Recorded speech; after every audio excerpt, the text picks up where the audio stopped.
श्रीमद् भागवत महापुराण 11वां स्कंद चल रहा, 10वां स्कंद चल रहा है सॉरी, और श्रुतियों की स्तुतियां चल रही हैं। श्रुतियां कह रही हैं, हम सुन रहे हैं श्रुतियों की स्तुति।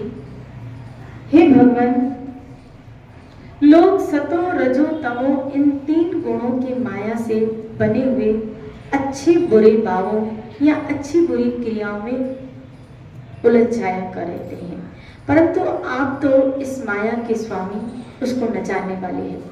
इसलिए विचारशील पुरुष आपकी लीला कथा के अमृत सागर में गोते लगाते रहते हैं और इस प्रकार अपने सारे पाप ताप को दो बहा देते हैं।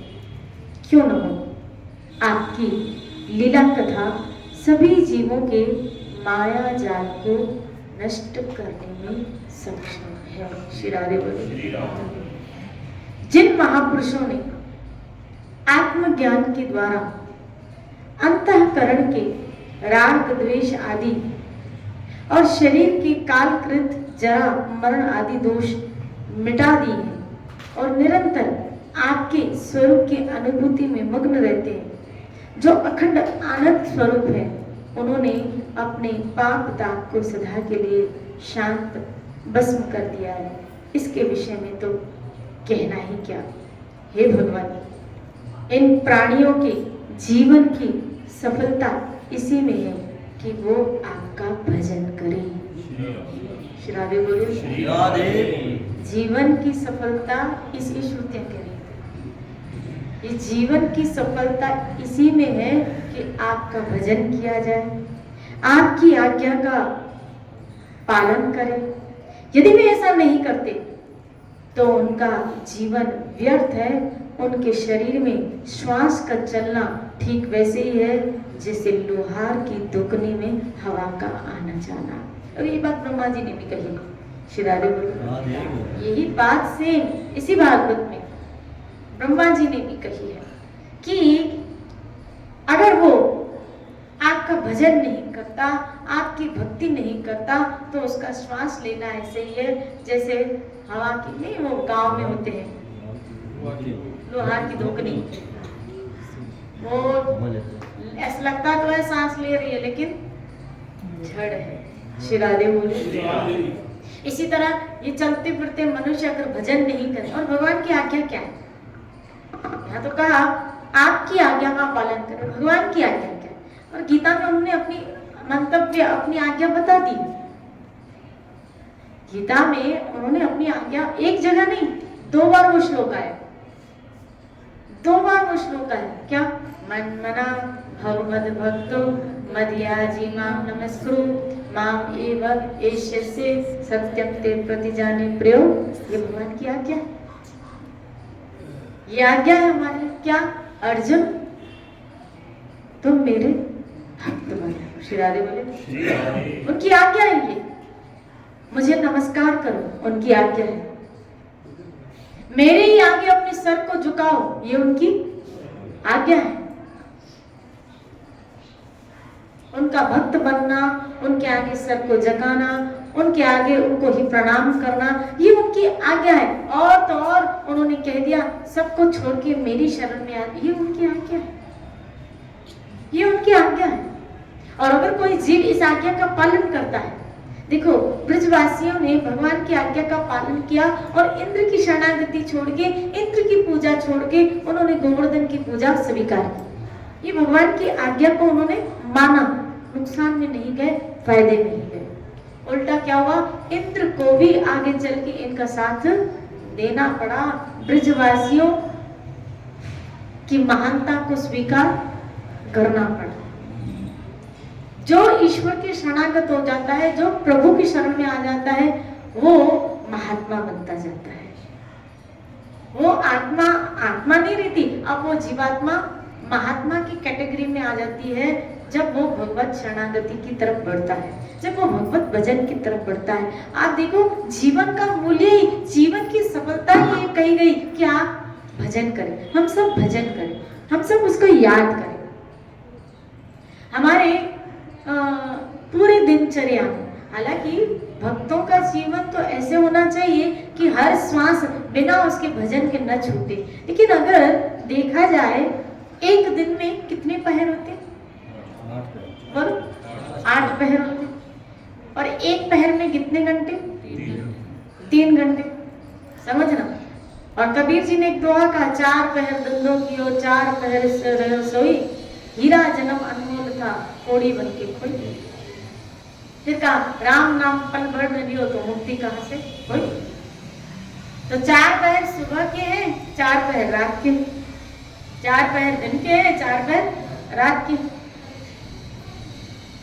चलो रात्रि के पहर तो हम सोने में निकालते हैं, हमारे 4 पहर तो सोने में, बाकी बचे 4 पहर। श्री राधे बोली, रात्रि के पहर तो हमारे सोने में निकल जाते हैं, जिसमें आपको पता है रात्रि का पहर शुरू कब से होता है? चलो आज पहर की कैलकुलेशन करते हैं। श्री राधे बोली, रात्रि का पहर दिन के कितने? 4। तो जो सुबह का पहला पहर होता है जिसको कहा जाता है ब्रह्म मुहूर्त, जो 3 साढ़े 3 से स्टार्ट होता है ना? 3 साढ़े 3 से साढ़े 3 के आसपास स्टार्ट होता है। ऐसे संध्या तक 4 पहर होते हैं। संध्या के बाद जो पहर जाते हैं, जैसे 7 के बाद संध्या होती है तो रात का पहला पहर शुरू होता है। लगभग 7 से लेकर 10 बजे तक पहला पहर होता है। श्री राधे बोली। और पहले पहर में सब जागते हैं। इसका मतलब देखा जाए तो 5 पहर हम जाग रहे हैं। और कई लोग तो उल्लू की तरह 1-1 बजे तक जागते हैं। श्री राधे बोली, 12-1 बजे तक जागते हैं, है ना? देखा जाता है, नहीं होते हमको नींद तो 12-1 बजे तक जागते हैं। और फिर गाड़ियां लेके बाहर चक्कर लगाते हैं।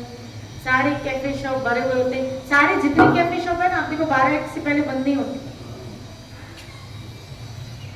क्योंकि रात को चक्कर लगाने लोग जानते हैं। 12-1 बजे से पहले वो बंद नहीं होते। तो जो रात का दूसरा पहर है वो लगभग 1 बजे तक होता है, 12:30 बजे तक।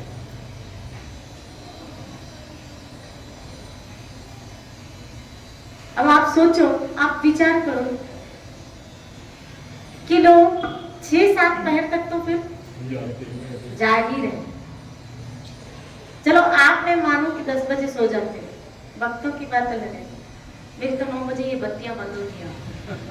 श्री राधे बोली, श्री राधे बोली, श्री राधे। ज्यादा से ज्यादा हम 10-11 बजे तक हम सो जाते हैं, 10-11 बजे तक सो जाते हैं।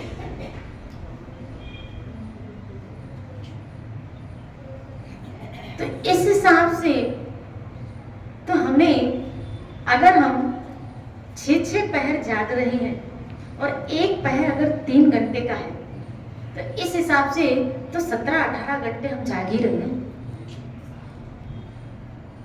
17-18 घंटे जाग रहे हैं। और 17-18 घंटों में हम कितने घंटे भजन करते हैं? पूछ लो अपने आप से, इन 17-18 घंटों में हम कितने घंटे भजन कर रहे हैं? श्री राधे बोली। 2 घंटे भी क्या, इन 17-18 घंटों में तो बहुत। चलो मैं बोलूं 8 पहर में 1 पहर तो भजन को दो, कितने घंटे? 3 घंटे। 8 पहर में 1 पहर तो हम भजन को दे, 3 घंटे। 24 घंटे में 3 घंटे। चलो बाकी जो 7 पहर है वो बाकी इसमें जा रहा है, सोने खाने पीने में आ रहा है। तो 1 घंटा तो हम भजन में दे, 1 पहर तो हम भजन में दे। 1 पहर मतलब आप क्या बात कर रहे हो, वो 3 घंटे। श्री राधे बोलिए, राधे बोलिए। जिस दिन हमारा भजन का कोटा ओवर होता है ना, या थोड़ा ज्यादा, कभी मंगला कर ली, कभी झांकियां ज्यादा कर ली, कभी भजन थोड़ा ज्यादा, आप देखो उस दिन हमको नींद थोड़ी ज्यादा ही आती। बोलते क्या हमारे वैसे अगर उस व्यक्ति को रात को 12 से 3 शो दिखाया जाए या 9 से 12 शो दिखाया जाए, तब सारी नींद उड़ जाती है, सारी नींद हमारी उड़ जाती है।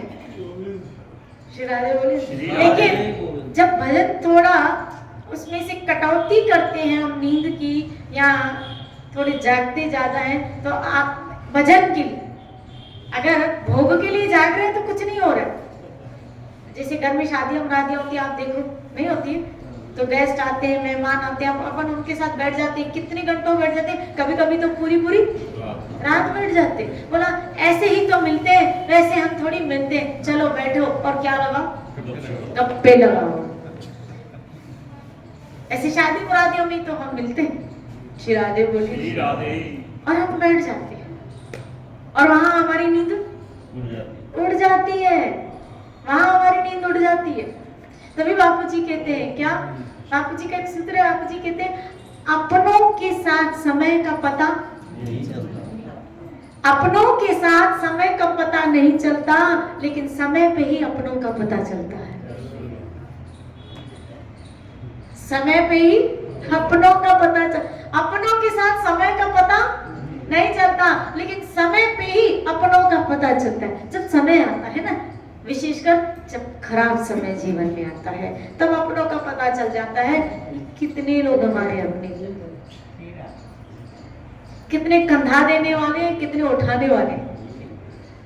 श्री राधे बोले, कितने संभालने वाले और कितने मुंह लगने वाले, कितने लगने वाले।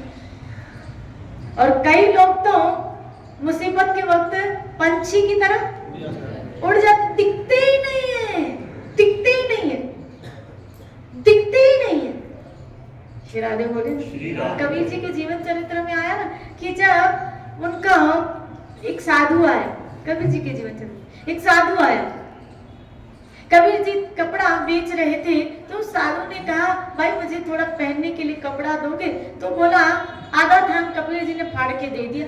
उसने कहा कि आधे से मेरा क्या होगा, भाई लंगोटी बनाऊंगा, ये करूंगा, वो करूंगा। तो कबीर जी ने कहा ठीक है, पूरा ही ले लो। और कबीर जी ने, उसने पूरा मांगा और कबीर ने पूरा दे दिया। अब पूरा तो दे दिया, लेकिन कबीर जी की स्थिति ऐसी थी क्या कि कपड़ा बेचती, सुबह बेचती, तो सायंकाल जो धन आता उससे सीधा आता और उससे खाना बनता था। लेकिन आज तो कपड़ा किसी साधु को दे दिया, वो भी फ्री में दे दिया, फ्री में दे दिया। अब पैसा कहां से, और घर में दाल चावल कहां से आए, कहां से आए? इसीलिए विचार किया कबीर जी ने कि घर जाऊंगा तो सब पूछेंगे, पूछेंगे तो मैं कुछ जवाब तो दे नहीं पाऊंगा कि मैंने साधु को दे दिया, और ऐसा बोलूंगा तो घर वाले तो चढ़ जाएंगे, कुछ साधुओं के लिए बोलेंगे। इसीलिए वो घर गए ही नहीं और भजन करने। अब भजन करने काशी की गुफा में गंगा के किनारे भजन करने बैठ गए। 1 दिन 2 दिन 3 दिन हो गए, 3 दिन हो गए। घर वाले इंतजार कर रहे हैं, उनकी माता नीमा सबको बोली ढूंढो तो सही कबीर को।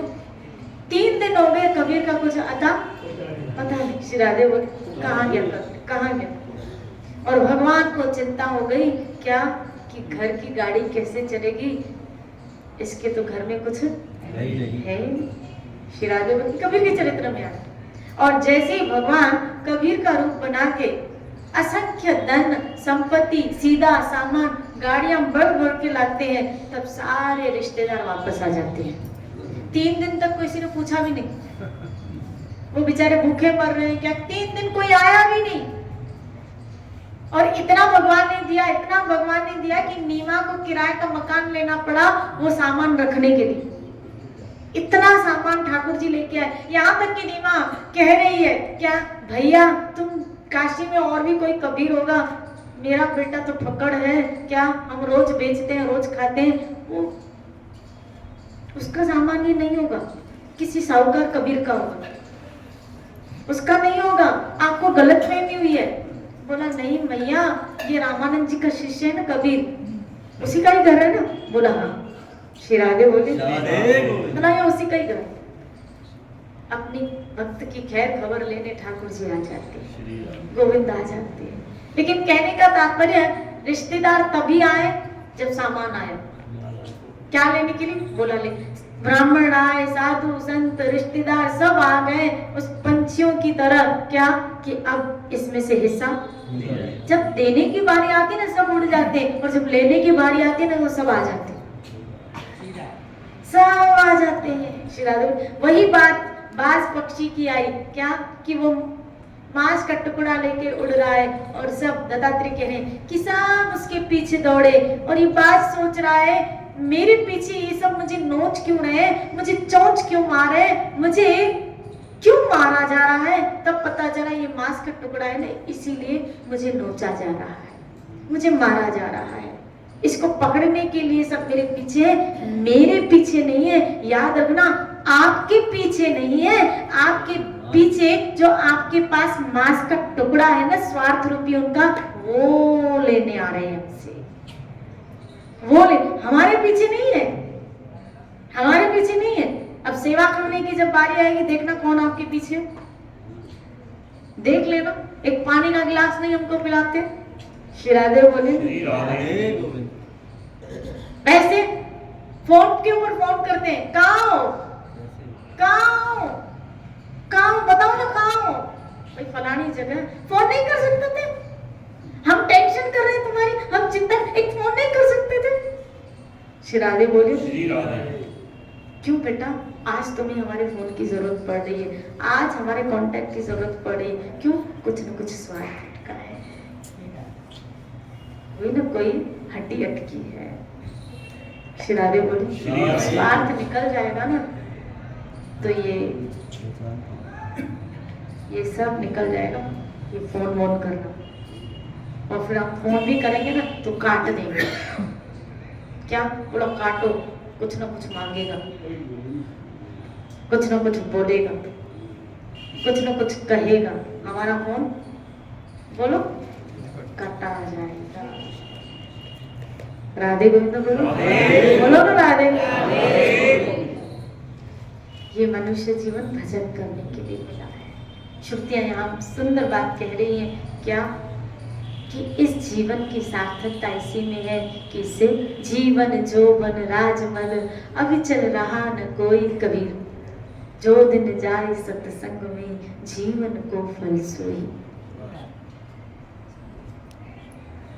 मन माया में फिरत रहो बिसरो गोविंद नाम, कहो नानक बज घर मना जीवन बहु नाम।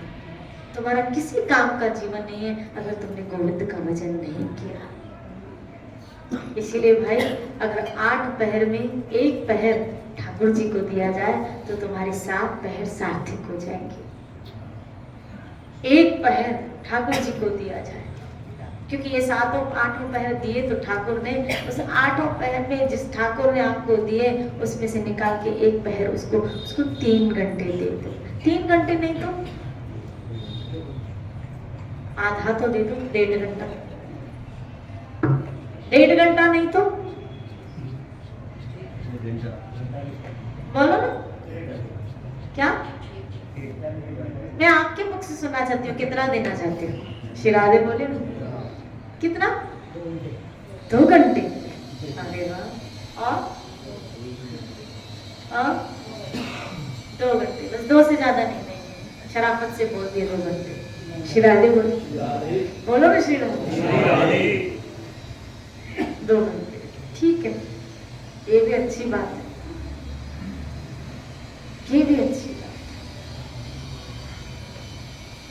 ये भी अच्छी बात है कि आप अपने 24 घंटों, मुझे तो लगता है 24 घंटों में से 20 घंटे हटा दो, बाकी बचे 4 घंटे। 4 घंटे दे दो, कितना अच्छा। चलो 4 घंटे नहीं, 3 घंटे, 1 घंटा सुबह, 1 घंटा दोपहर, 1 घंटा शाम को भजन माला मिले तो कितना अच्छा।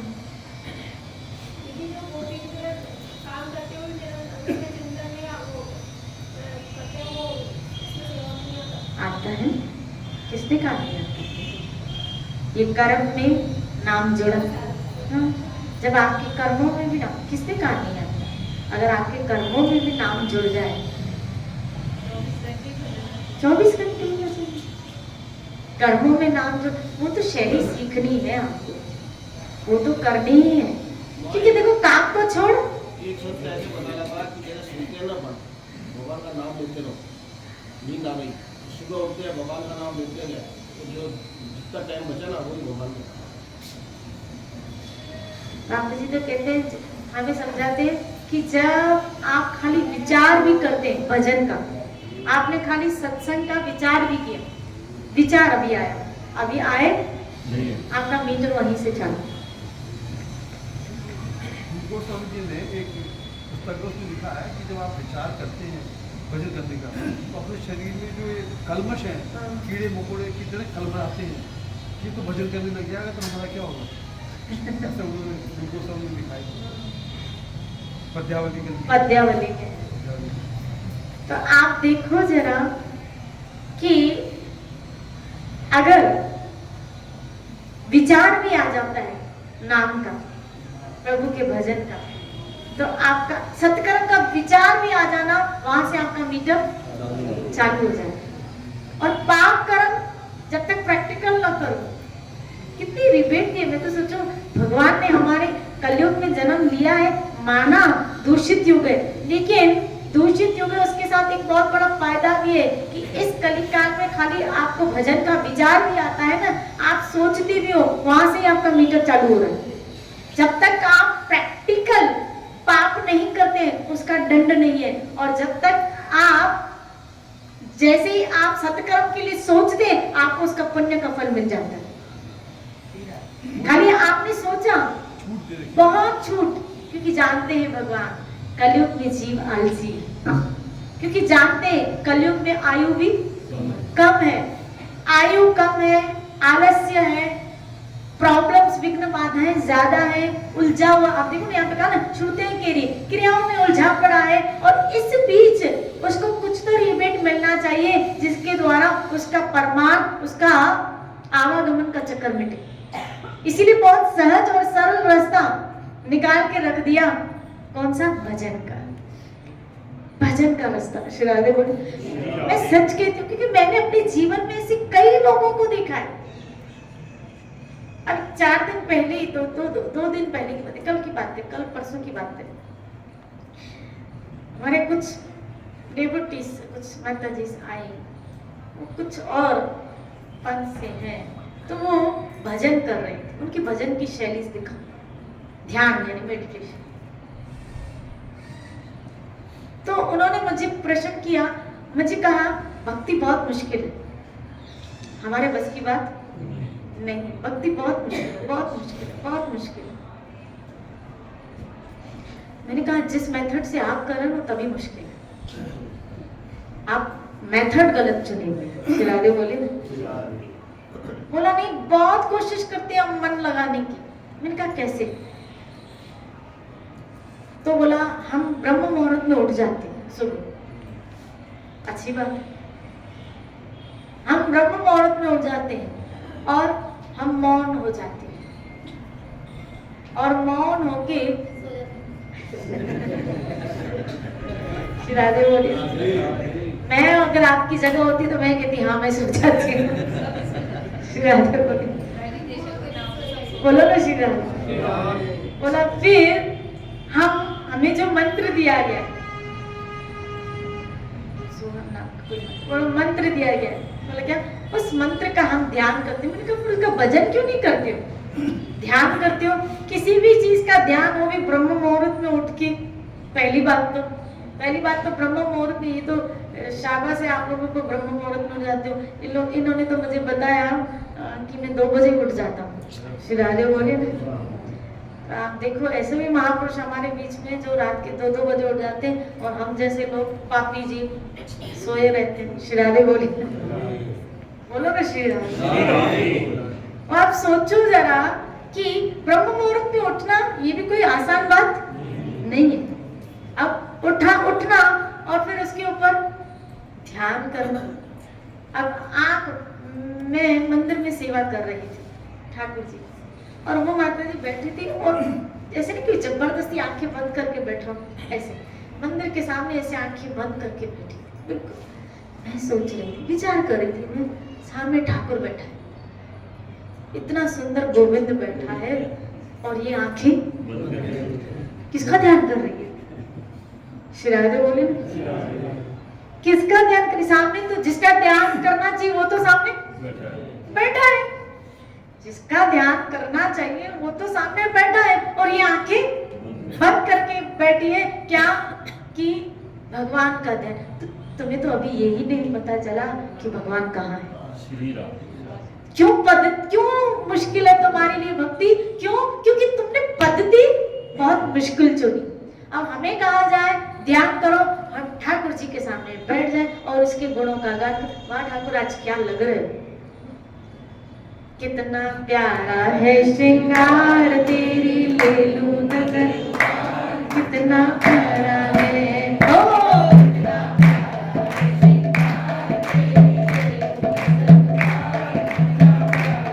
सावरिया को किसने सजाया है, सावरिया को किसने सजाया है, तुम सुंदर से सुंदर गजरा पहनाया है, सुंदर से सुंदर गजरा पहनाया है, हो कितना प्यारा है श्रृंगार तेरी ले लूं नजर का, कितना प्यारा है, हो कितना प्यारा है श्रृंगार तेरी ले लूं नजर का, कितना प्यारा। तो ठाकुर जी के सामने बैठ के, ठाकुर जी के सामने बैठ के आंखें बंद करना, ये तो ऐसी होगी, मुझे गोपी की बात नहीं हो गई। मुझे याद आ रहा है ब्रज की कथा, ब्रज की लीला याद आ रही है कि उसकी सास ने कहा क्या, खिड़की मत खोलना। हमने ये खिड़कियां बंद कर दी, उसने वो खिड़की बंद की, ये खिड़कियां बंद करी, उसने वो खिड़की बंद। लेकिन जब खिड़की खुली तो पता चला इतने दिन मैंने क्या मिस किया, मैं किस सुख से वंचित रह गई। श्री राधे बोले तो ठाकुर सामने खड़ा है, फिर किसका ध्यान, किसका ध्यान? श्री राधे बोले तो तुमने पद्धति ही गलत चुनी है, इसलिए भक्ति कठिन है। नहीं तो भक्ति कठिन नहीं है, सच बताऊं संसार तो साधना कठिन है, उसको पालना कठिन है। पूछो एक स्त्री से जो 9 महीने गर्भ, कितना कठिन है बेचारी के लिए, 9 महीने गर्भ को। उस स्त्री से पूछो छोटे छोटे बच्चे को जो लालन पालन करती है, रोता है सारा सारा रात जागता है, उसकी नींद कितना कठिन है। उस स्त्री से पूछो जब स्कूल इसका सुबह बच्चा जाता है और उसको सुबह सुबह उठ के उसको क्या बना के देना पड़ता है, टिफिन में, कठिन है। उस पुरुष से जाके पूछो सुबह उठ के जब दिवाली के दिनों में उसको रातों की नींद हराम हो जाए, उससे पूछो कितना कठिन है। श्री राधे बोले संसार को साधना कठिन है, भगवान की भक्ति कठिन, संसार का निर्वाह कठिन है। क्योंकि यहाँ उनको रिझाने के लिए हमें बहुत कुछ करना पड़ रहा है, उनकी मेंटेनेंस के लिए हमको बहुत कुछ करना पड़ रहा है। लेकिन भगवान की भक्ति के लिए, उसको रिझाने के लिए ज्यादा कुछ करने की जरूरत नहीं पड़ती है। क्या उसने तो कहा खाली मुझे प्रेम से एक तुलसी का पत्ता भी दोगे तो मैं खुश हो जाऊंगा। कितनी भक्ति सरल है कि तुम्हारे पास कुछ नहीं है तो तुलसी का पत्ता भी चलेगा, यहाँ चलेगा। संसार में अगर तुम्हारे पास कुछ नहीं है, शादी में अगर नहीं भी होता है तो कर्जा लेके भी हमको करना पड़ता है, खाली किसके लिए, संसार को रिझाने के लिए, उसको रिझाने के लिए करना पड़ता। नहीं करेंगे तो लोग क्या बोलेंगे, लोगों को दिखाने के लिए करना पड़ता है। लेकिन भगवान के यहाँ लोगों को दिखाने की जरूरत नहीं, उसको रिझाने के लिए तो सुदामा उसके पास बासी चावल थे वो भी चल गए।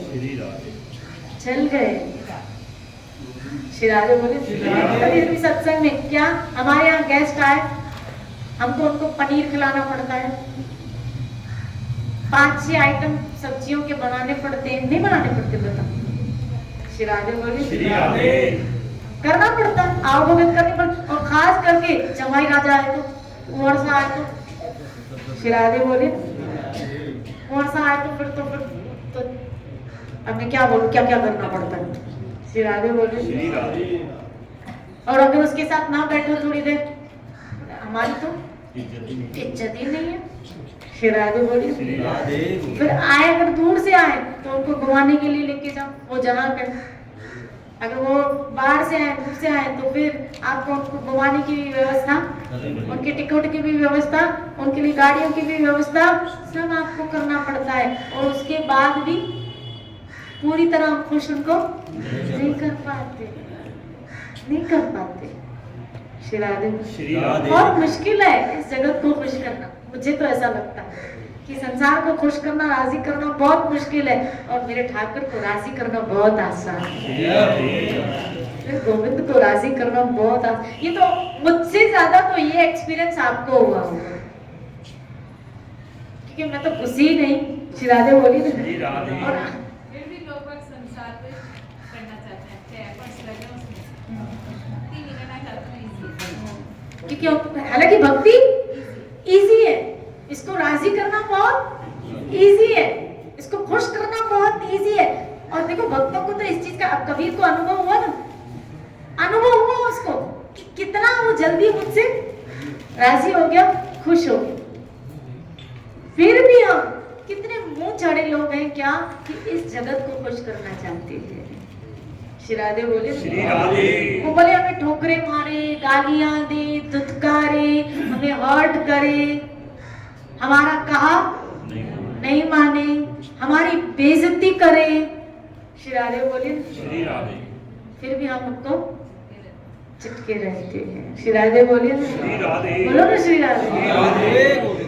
आइए उस परम ईश्वर श्री कृष्ण को हम राजी करने की कोशिश करें, खुश करने का एक प्रयास करें इस भजन और सत्संग के माध्यम के द्वारा, कि आज मेरा ठाकुर इस क्रिया से क्या हो जाए, रीझ जाए, खुश हो जाए। श्री राधा गोविंद भगवान।